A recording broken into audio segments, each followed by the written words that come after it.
my name is Monkey. I'm 6 years old. My dream job is to become a teacher.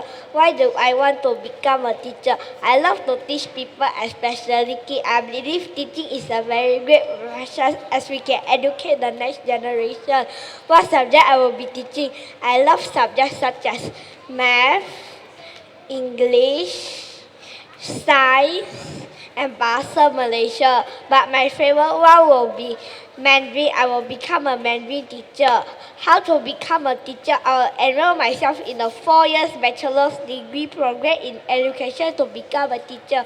Where will I study? I will love to study in Malaysia.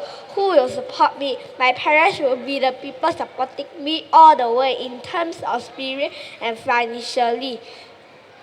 Is it easy to become a teacher? Well, getting the degree is only the first step. I believe everything comes experience. I will work hard to make my dream come true. Thank you. Round of applause for Monkey. So you will be another teacher as well. Together we educate the next generation. Okay? Is it okay? Okay. Thank you so much, Monkey.